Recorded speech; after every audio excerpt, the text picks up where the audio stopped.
우리에게 주신 하나님의 말씀은 출애굽기 1장 1절에서 14절 말씀입니다. 출애굽기 1장 1절에서 14절 말씀입니다.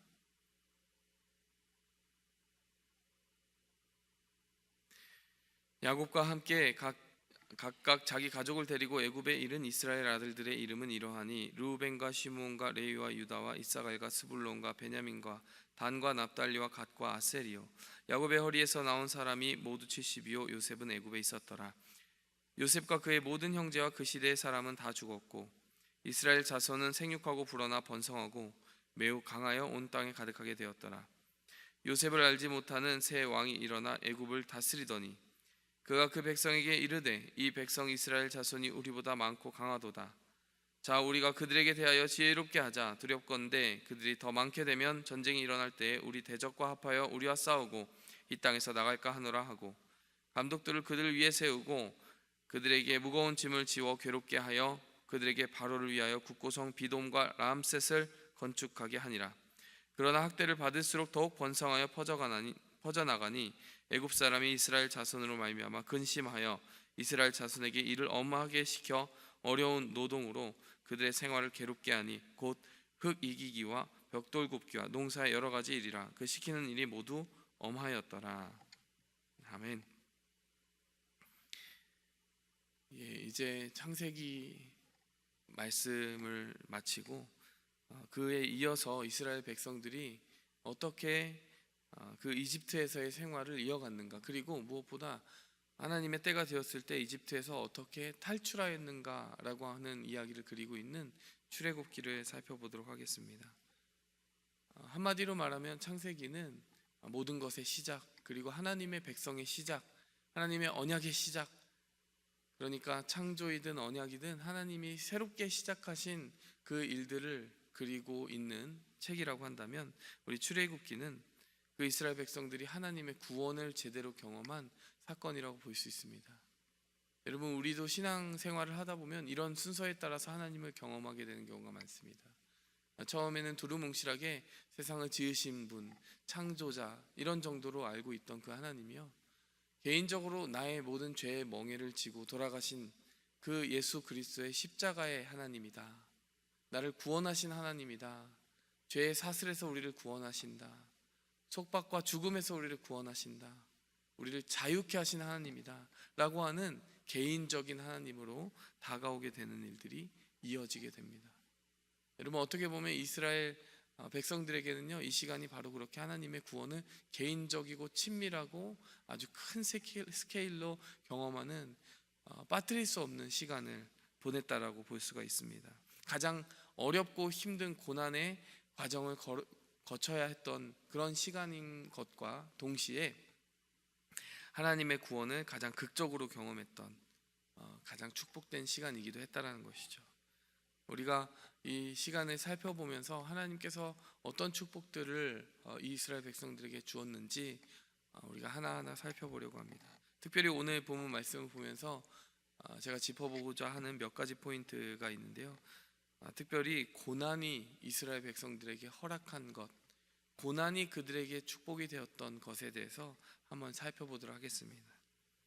첫 번째로요, 고난이 이들에게 주었던 가장 큰 축복 중에 하나는 바로 하나됨이었습니다.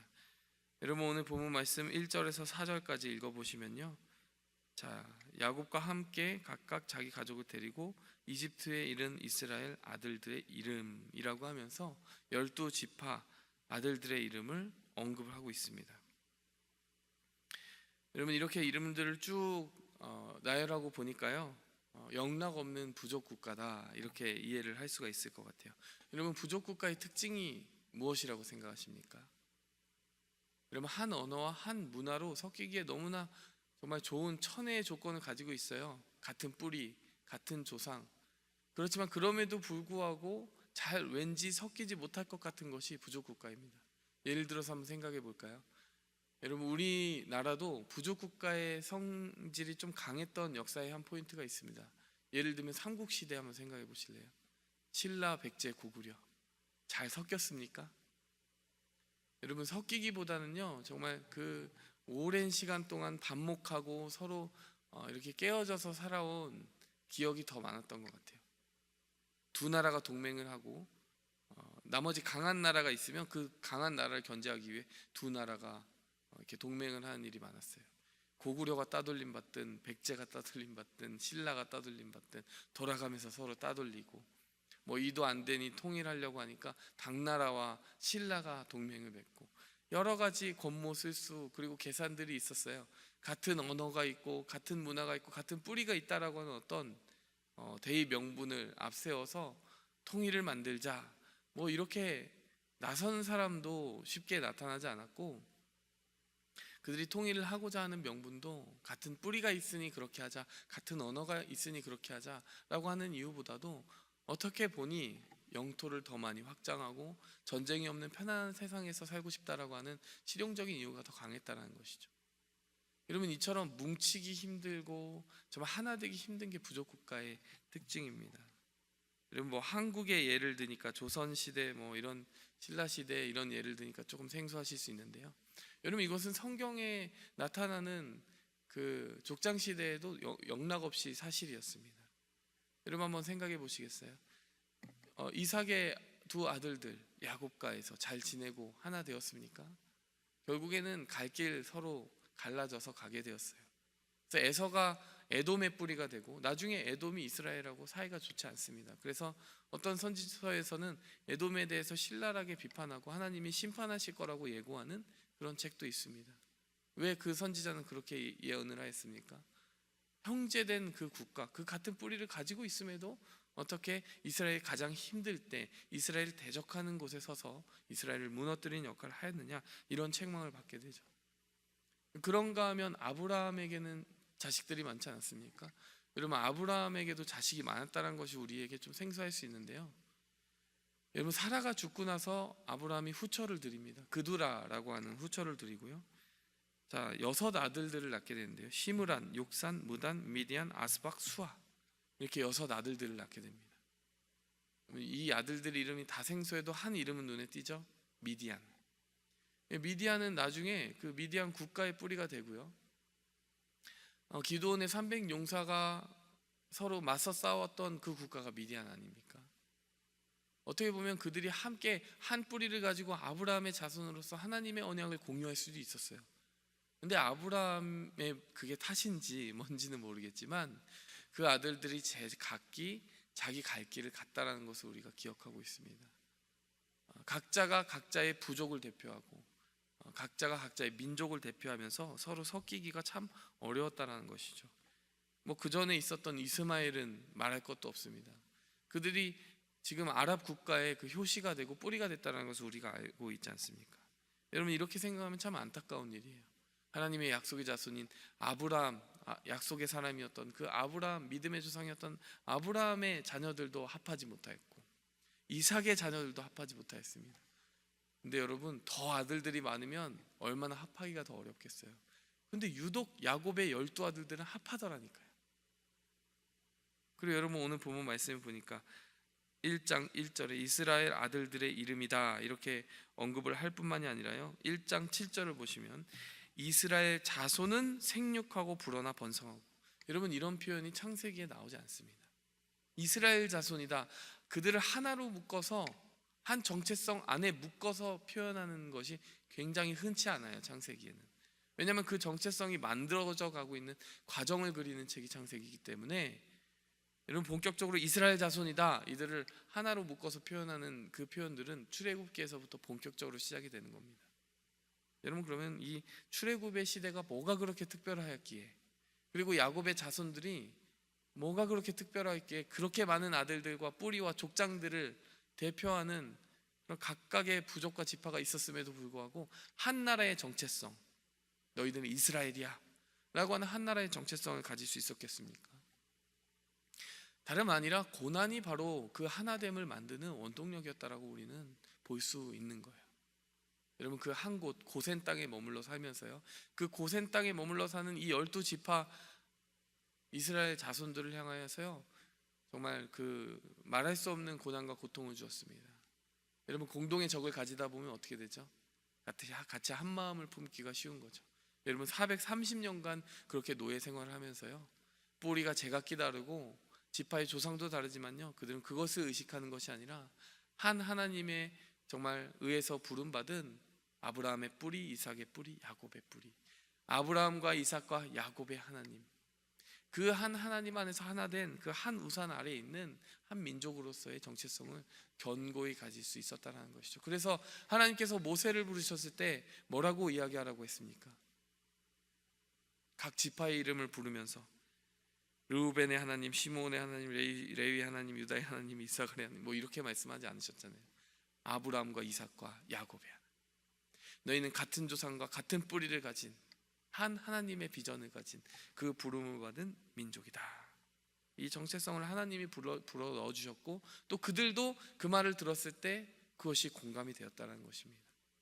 한 고난 안에서 함께 기도하고 하나 되어 나아갔기 때문이죠.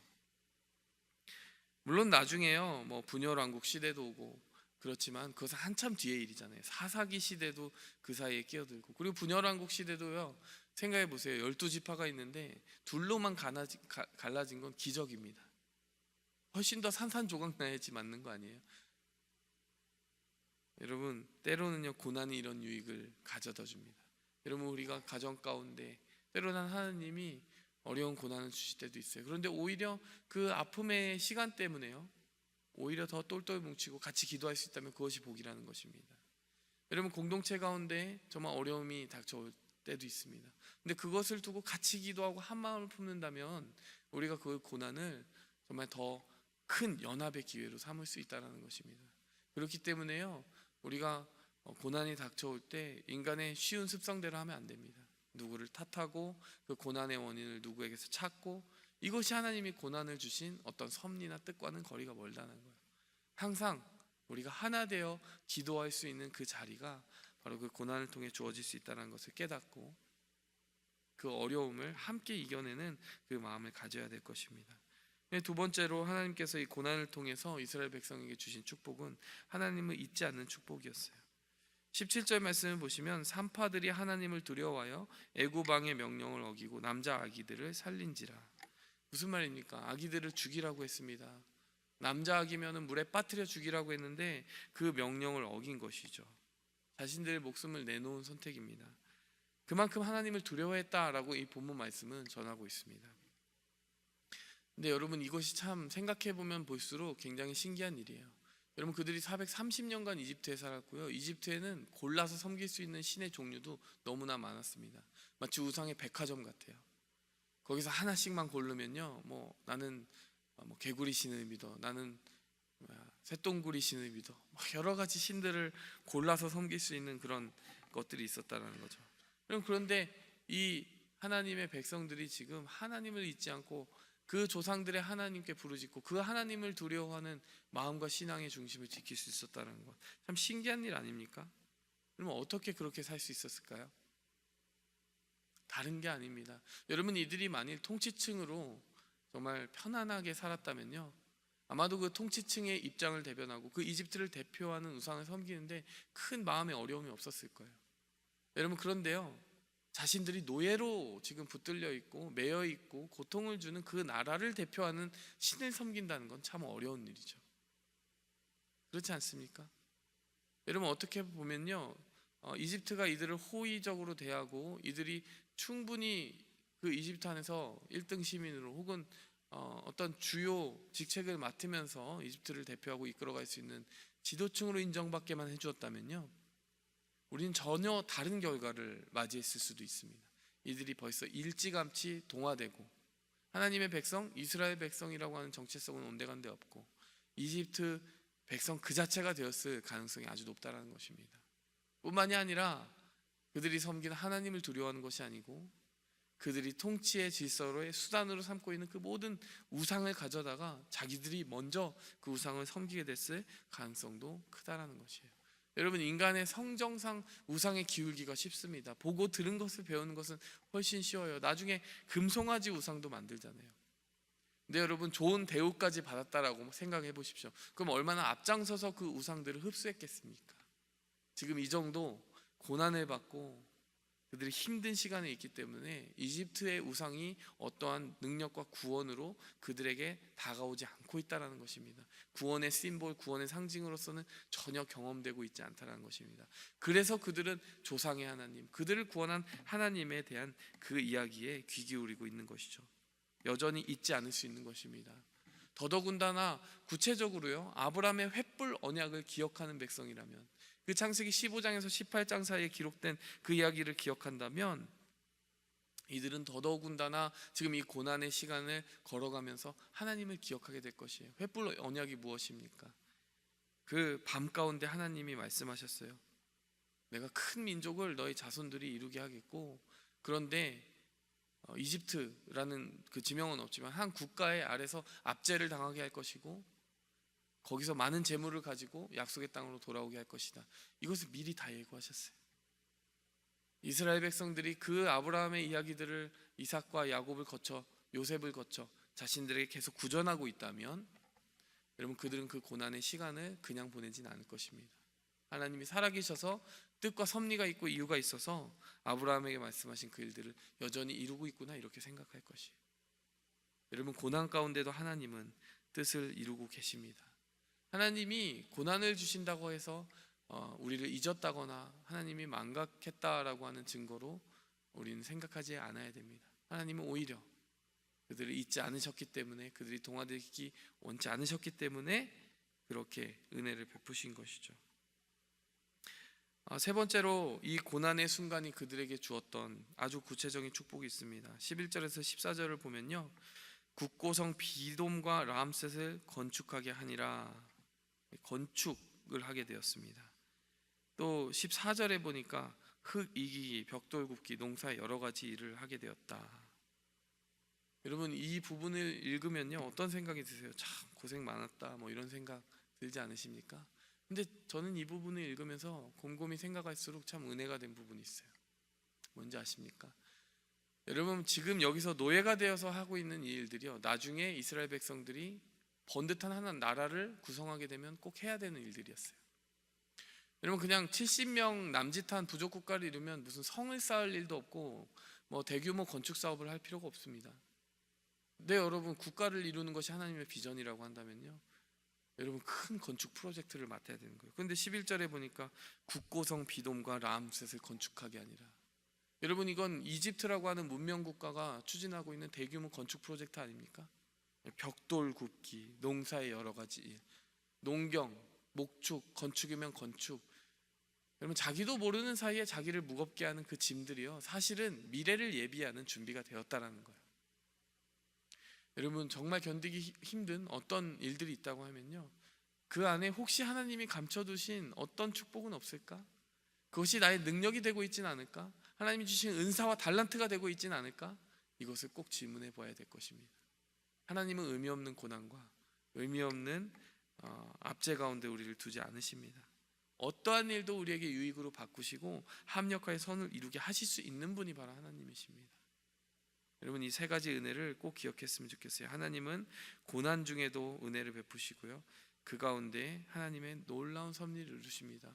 그 고난 안에서 우리가 하나됨을 지향하고요, 하나님을 잊지 않는 그런 망각하지 않는 신앙을 추구하고요, 무엇보다 그 가운데서 우리가 감당하는 모든 일을 통해서 하나님이 주신 은사와 능력을 개발하면서 고난이 헛되이 지나가지 않게 하고 하나님의 신앙인으로서 우리가 바로 서게 되는 놀라운 계기와 지렛대, 디딤돌로 그 시간들을 삼을 수 있기를 축복합니다. 함께 기도하겠습니다. 내 영 기뻐 노래합니다. 이 소망